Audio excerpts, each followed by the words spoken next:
Videos देखने के लिए सब्सक्राइब करें जनसत्ता.com, बेल आइकन दबाकर पाएं लेटेस्ट नोटिफिकेशन। नमस्कार, जनसत्ता पर आपका स्वागत है। कोरोना संकट के बीच बिहार विधानसभा चुनाव 2020 का बिगुल बज चुका है। ऐसे में हर एक पार्टी अपने अपने तरीके से वोटर्स को लुभाने में जुट गई है। इसके लिए तरह तरह की रणनीति बनाई जा रही है। इस चुनाव में अभी तक मुख्य रूप से सत्ताधारी जेडीयू, बीजेपी और एलजेपी का आरजेडी, कांग्रेस व अन्य विपक्षी दलों से सीधा मुकाबला है। ऐसे में सबकी नजरें राजनीतिक दलों के चुनाव प्रचार पर टिकी हैं, क्योंकि कोरोना काल में ये चुनाव थोड़े अलग होंगे। तो आइए आपको बिहार चुनाव में कुछ स्टार प्रचारकों से रूबरू कराते हैं, जिन पर अपनी पार्टी को जिताने का होगा दारोमदार। साथ ही आपको ये भी बताएंगे कि बीजेपी हो या कांग्रेस, आरजेडी हो या फिर जेडीयू या फिर एलजेपी वाम दल, कैसी है इनकी चुनावी तैयारियां।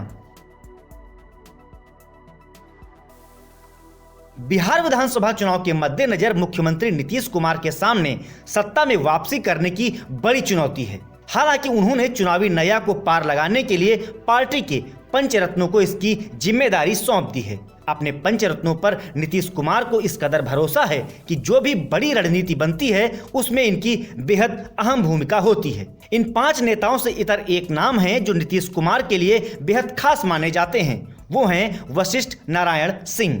फिलहाल वो पार्टी के प्रदेश अध्यक्ष भी हैं। इसके अलावा नौकरशाही से राजनीति में कदम रखने वाले राज्यसभा सांसद आरसीपी सिंह की जेडीयू को जमीनी स्तर पर मजबूत बनाने में बड़ी भूमिका मानी जाती है। चुनावी माहौल में पार्टी के उम्मीदवारों के चयन से लेकर सहयोगी दलों से बातचीत में वो महत्वपूर्ण कड़ी हैं। वहीं मुंगेर से सांसद और सीएम नीतीश कुमार के आंख कान माने जाने वाले ललन सिंह को भी बेहद सधा हुआ और गंभीर राजनीतिक शख्सियत माना जाता है। ललन सिंह ही वो शख्स हैं जिन्होंने लालू यादव को चारा घोटाला के लपेटे में डालकर बिहार की सियासत से उन्हें दूर कर दिया और नीतीश कुमार की राह आसान बना दी।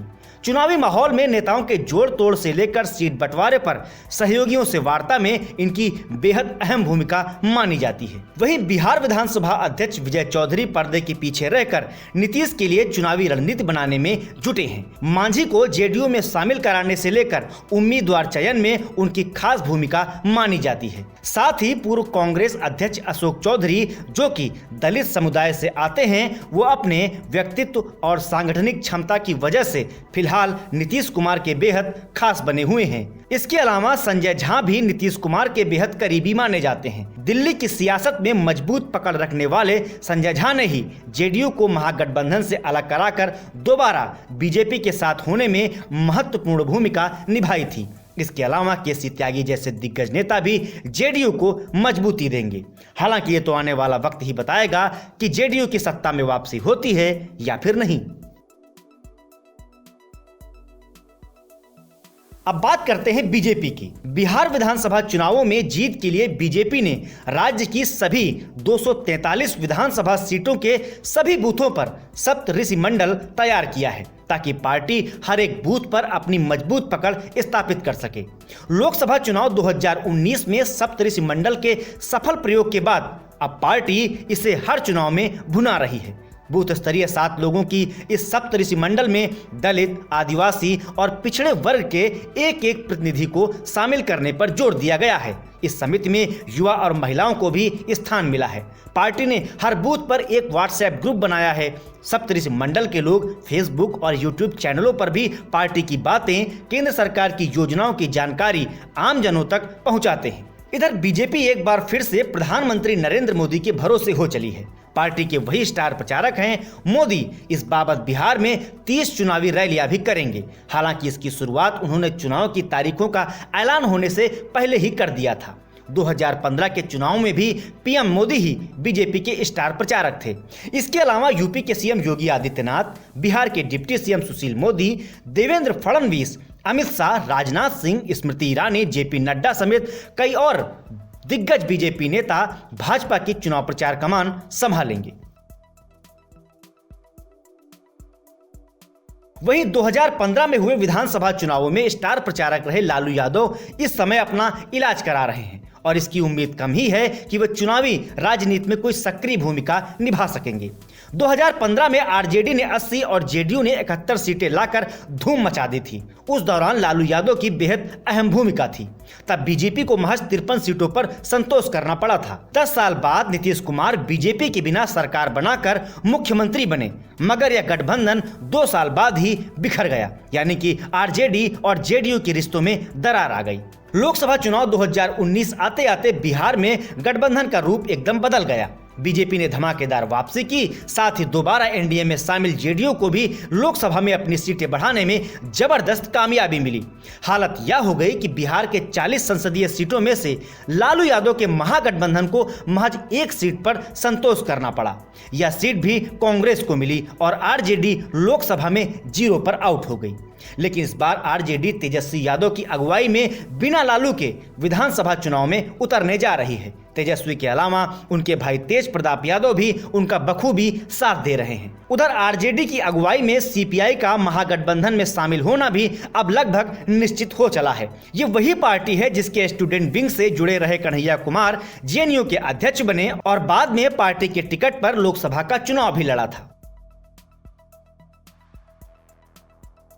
उधर लोकसभा चुनाव 2019 से पहले इंडिया का एक और महत्वपूर्ण चेहरा पूर्व मुख्यमंत्री जीतन राम मांझी ने भी पलटी मारी और वह महागठबंधन का हिस्सा बने। लेकिन विधानसभा चुनाव 2020 आते आते उन्होंने वाया जेडीयू वापस एनडीए में जाने का ऐलान कर दिया।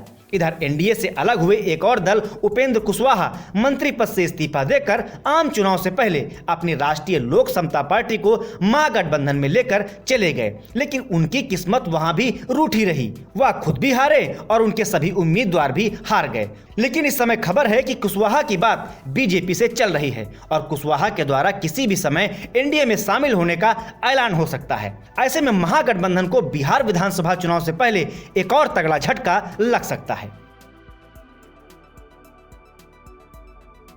उधर रामविलास पासवान की लोक जनशक्ति पार्टी, जो अब उनके बेटे चिराग पासवान की पार्टी बन चुकी है, के बारे में भी यह अटकलें लग रही हैं कि वे किधर का रुख करेंगे। कई बार चिराग की बात और आरजेडी के तेजस्वी यादव की बात एक जैसी लगती है। कई बार उनकी पार्टी की तरफ से 100 या उससे अधिक सीट पर अकेले लड़ने की घोषणा भी की जाती रही है। इस समय रामविलास पासवान दिल्ली में अपना इलाज करा रहे हैं और उन्होंने पार्टी की कमान पूरी तरह से अपने बेटे को दे रखी है।